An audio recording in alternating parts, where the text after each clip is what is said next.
Thanks for joining this special program on the Lee A. Tregurtha. We've detailed the first half of our journey, taking off from Marquette's Upper Harbor, loading 26,000 tons of iron ore into the belly of the ship. We've heard about the crew and their life on board, and we got a lesson from the ship's steward on cooking for a crew of 22.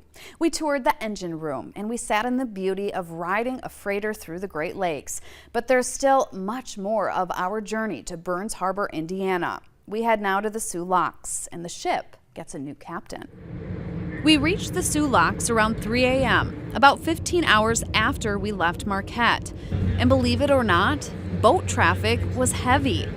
As we waited for our turn to move through the pole lock, you could feel the importance of this waterway. Every boat carrying important cargo, raw materials, vital to the American economy. If the pole lock goes down, 90% of Great Lakes shipping is shut off, because only 10% can use the MacArthur lock because it's so small. Nearly 3 football fields in length and carrying 26,000 tons of iron ore in her belly, the Lee A. Tregurtha needs a little extra space and patience. We're being lowered from Lake Superior to the St. Mary's River. The system works with just gravity, using 22 million gallons of water. When all is said and done, the entire process from waiting for our turn to pulling out of the lock takes close to 2 hours. It requires all hands on deck, navigation from the pilot house, ropes and winches from the deckhands. It's hard to believe it's the middle of the night.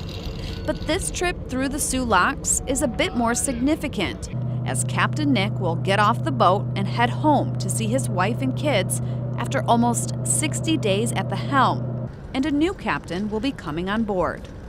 It's a good feeling knowing that at the end of the day, I've done my job. I've been here for 2 months. I've moved the cargo.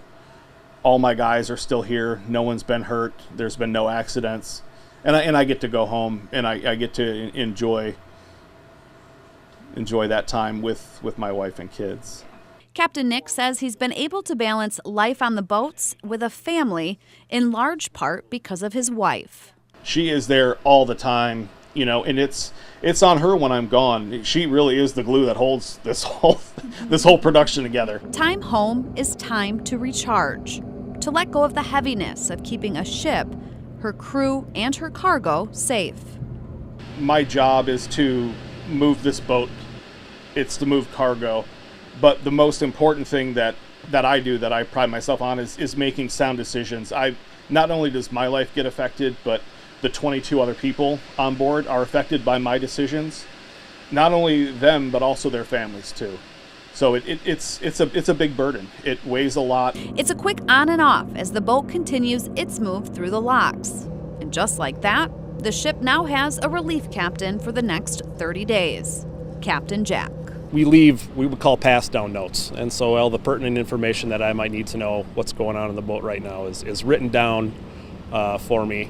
And it's right to work for Captain Jack. He begins navigating the St. Mary's River, while most of the crew heads back to sleep for the night, or morning. It's hard to keep it all straight.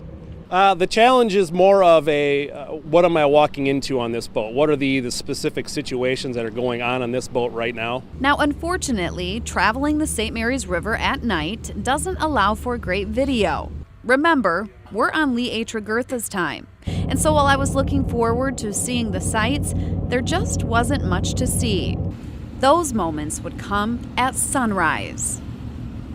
The actual lowering into the St. Mary's River took about 20 minutes. It's a 21-foot drop, so about a foot a minute. Traveling the St. Mary's River was the quietest I saw the boat get. The crew, myself included, used those hours to rest. I learned on the Tregurtha you have to take those moments when they come, moments to recharge and prepare for the next day. When we come back, we finish our trek from Marquette to Burns Harbor, Indiana, and we experience a trip highlight, traveling under the Mackinac Bridge.